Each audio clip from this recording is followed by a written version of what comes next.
नमस्कार। खबरों की खबर में आपका स्वागत है। सुशांत सिंह राजपूत के पिता ने आज उनकी मौत पर से एक और रहस्य उजागर किया है। हालांकि मुंबई पुलिस और मुंबई की बिकी हुई मीडिया लगातार देश को ये बताना चाह रही है, ये साबित करना चाह रही है कि सुशांत की मानसिक स्थिति ठीक नहीं थी, जिस वजह से उन्होंने आत्महत्या कर ली। अब पुलिस की तरफ से चोरी छिपे धीरे धीरे पोस्टमार्टम रिपोर्ट की जानकारियां भी लीक की जा रही हैं। बताया जा रहा है कि सफोकेशन के चलते मौत हुई है। अब अगर किसी का गला दबाया जाएगा या उसे फांसी पर लटकाया जाएगा, दोनों ही हालात में दम ही घुटता है। बॉलीवुड गैंग और मुंबई पुलिस सुशांत की मौत को आत्महत्या बता रहे हैं, लेकिन दिल है कि मानता नहीं। लोगों को यकीन ही नहीं हो रहा है कि सुशांत जैसा नौजवान आत्महत्या भी कर सकता है। यही वजह है कि पुलिस की धमकी के बावजूद कई वेबसाइट्स और मीडिया सुशांत की मौत को अब भी हत्या ही मानकर चल रहे हैं। इस बीच खबर ये आई है कि सुशांत के पिता ने इस घटना पर एक और अहम जानकारी दी है, एक बड़ा खुलासा किया है। उन्होंने कहा है कि फिल्म इंडस्ट्री में तनाव को लेकर सुशांत सिंह राजपूत काफी परेशान थे। ये बड़ा खुलासा सुशांत के पिता के राजपूत ने मुंबई पुलिस से पूछताछ के दौरान किया है। उन्होंने पुलिस को बताया है कि फोन पर बातचीत के दौरान बॉलीवुड में काम को लेकर तनाव की बात सुशांत ने उनसे की थी। ऐसे में उन्होंने कहा था कि वो अगर तनाव में है तो वो कुछ दिन के लिए उसके पास रहने के लिए आ जाते हैं, लेकिन सुशांत ने कहा था नहीं, वो खुद ही सब कुछ संभाल लेगा, मैनेज कर लेगा। अब सवाल ये उठता है कि सुशांत ने अपने पिता से आखिर किस तरह के तनाव की बात की थी? बॉलीवुड में किसकी वजह से वो तनाव में था? क्या कोई राइवलरी का मामला था या फिर बॉलीवुड के 8 प्रोडक्शन हाउसेज ने जिस तरह से उस पर बैन लगा दिया था उसकी वजह से वो तनाव में था? अब जब सुशांत के पिता ने ही इस बात का खुलासा कर दिया है कि वो तनाव में था और बॉलीवुड के तनाव की ही बात कर रहा था, तो किस वजह से वो तनाव में था, ये तो मुंबई पुलिस को ही तलाशना है ना। सुशांत के पिता अपने इकलौते बेटे की मौत से अभी भी सदमे में हैं। सुशांत के पिता ने यह भी बताया है कि अंतिम बार जब सुशांत ने उनसे बात की थी तब उन्होंने अगले साल फरवरी मार्च में सुशांत की शादी की योजना के बारे में भी उसके साथ बातचीत की थी। सुशांत ने उनसे कहा था कि कोरोना में तो नहीं, फिर एक फिल्म आ रही है, वो करने के बाद फरवरी मार्च में देखते हैं, तब शादी कर लूँगा। हालांकि उन्होंने कहा कि किस लड़की से सुशांत शादी करने की योजना बना रहे थे उसके बारे में तो सुशांत ने उन्हें कुछ नहीं बताया था। सुशांत के पिता ने बताया कि उन्होंने सुशांत से कहा था कि वो किसी भी लड़की से शादी कर सकता है अपनी पसंद की, क्योंकि आखिर रहना तो उसे ही है उस लड़की के साथ। लेकिन किससे शादी करने वाले थे सुशांत, इसके बारे में सुशांत के पिता को कोई जानकारी नहीं थी। रिया चक्रवर्ती से तो उनकी कभी मुलाकात भी नहीं हुई थी और बातचीत भी नहीं हुई थी। उन्होंने कहा कि इतने साल से वो सिर्फ अंकिता लोखंडे से ही बात करते आ रहे हैं और सुशांत के जीवन में आने वाली किसी दूसरी लड़की से उन्होंने कभी बात नहीं की। गौरतलब है कि सुशांत के चचेरे भाई ने भी सुशांत की नवंबर में शादी की योजनाओं के बारे में बताया था। और तो और सुशांत के पिता ने यह भी खुलासा किया कि सुशांत की मौत के बाद बॉलीवुड के किसी भी शख्स ने ना तो उन्हें फ़ोन किया और ना ही कोई उनसे मिलने के लिए आया। लेकिन सुशांत की एक्स गर्लफ्रेंड अंकिता लोखंडे ने मुंबई में भी उनसे मुलाकात की थी और वो पटना भी उनसे मिलने के लिए आई थी। सुशांत को याद करते हुए सुशांत के पिता ने यह भी बताया कि बड़ी मन्नतों के बाद सुशांत को उन्होंने पाया था और वो बचपन में उनसे सारी बातें, अपनी सारी फीलिंग्स शेयर किया करता था। लेकिन पिछले कई सालों से वो एकांत में रहने लगा था, पूछने पर बस मुस्कुरा देता था। उन्होंने कहा पहले तो सब बोलता था पर लास्ट में क्या हुआ उसने किसी से कुछ नहीं बताया। सुशांत के पिता को इस बात का अफसोस है कि उनके लाडले ने अपनी ज़िंदगी में चल रहे तनाव के बारे में उन्हें खुलकर क्यों नहीं बताया। वो बार बार ये सोचकर परेशान हो जाते हैं कि उनके लाडले की ज़िंदगी में ये सब क्यों हुआ, कौन लोग हैं जिनकी वजह से वो मस्त बिंदास रहने वाला लड़का तनाव में चला गया था।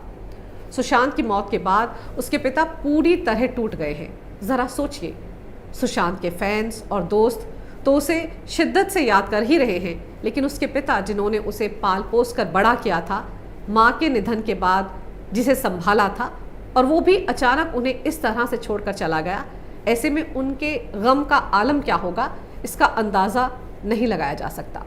सुशांत 4 बहनों का इकलौता भाई था। और बड़ी मन्नतों और प्रार्थना के बाद ही पैदा हुआ था। ये बताते बताते सुशांत के पिता उसकी यादों में डूब जाते हैं। खबर है कि मुंबई पुलिस सुशांत के पिता से पूछताछ के बाद अब बॉलीवुड में राइवलरी यानी दुश्मनी के एंगल से भी जांच पड़ताल कर रही है और इसके लिए एक टीम का गठन भी किया गया है। लेकिन ताज्जुब की बात यह है कि सुशांत की मौत के बाद से ही उसकी फिल्म ड्राइव को लेकर करण जौहर के साथ हुए झगड़े की खबरें लगातार सामने आ रही हैं। कैसे करण ने सुशांत की इस फिल्म को थिएटर्स में रिलीज नहीं किया और 1 नवंबर 2019 को सुशांत को बिना बताए इस फिल्म को नेटफ्लिक्स पर रिलीज कर दिया। सुशांत ने उन्हें फोन किया तो दोनों के बीच कहासुनी हो गई। इसके बाद करण जौहर ने सुशांत का फोन उठाना बंद कर दिया था। अगर सुशांत तनाव में था, जैसे कि सुशांत के पिता ने खुद पुलिस को बताया है कि वो पिछले 6 महीने से तनाव में था, तो क्या वो पिछले 6 महीने से करण जौहर के साथ हुए झगड़े और उसके बाद बॉलीवुड गैंग ने जिस तरह से उससे 7 फिल्में छीन ली थी, क्या उस वजह से तनाव में था?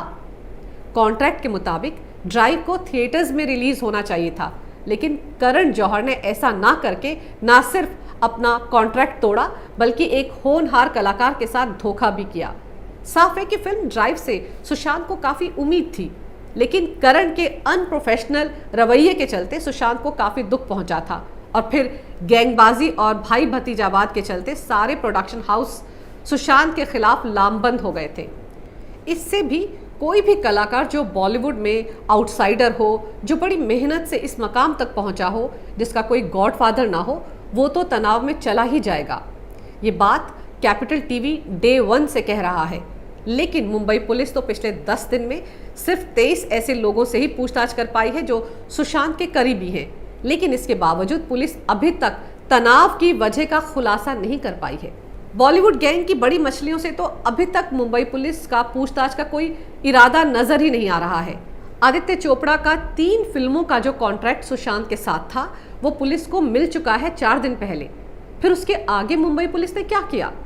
आदित्य चोपड़ा को कब बुला रही है मुंबई पुलिस पूछताछ के लिए? कब बुलाएगी बॉलीवुड के भाईजान सलमान खान को? आदित्य पंचोली के बेटे सूरज पंचोली को कब पूछताछ के लिए बुलाया जाएगा?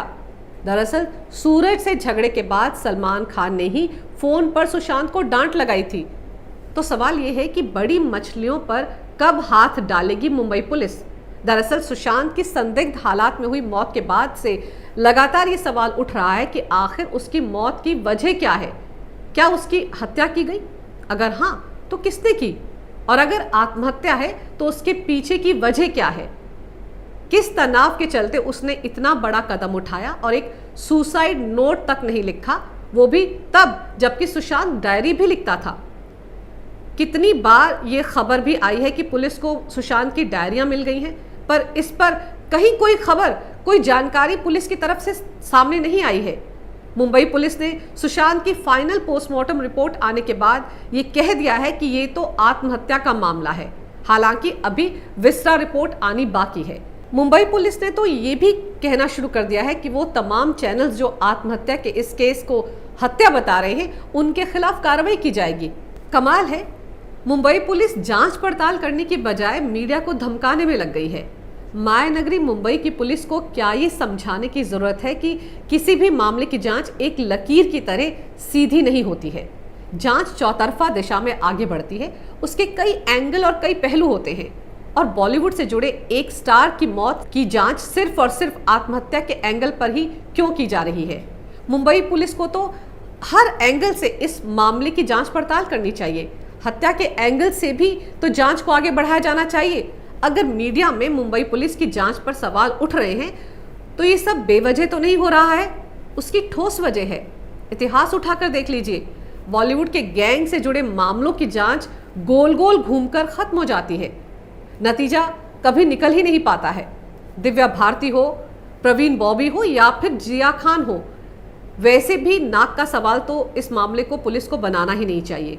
अगर मुंबई पुलिस की साख पर सवाल उठ रहे हैं तो महाराष्ट्र की सरकार को तुरंत सीबीआई जांच की सिफारिश केंद्र सरकार को भेज देनी चाहिए। देखिए, सुशांत तो जा चुका है, वो कभी लौट कर नहीं आएगा, लेकिन उसे इंसाफ ज़रूर मिलना चाहिए।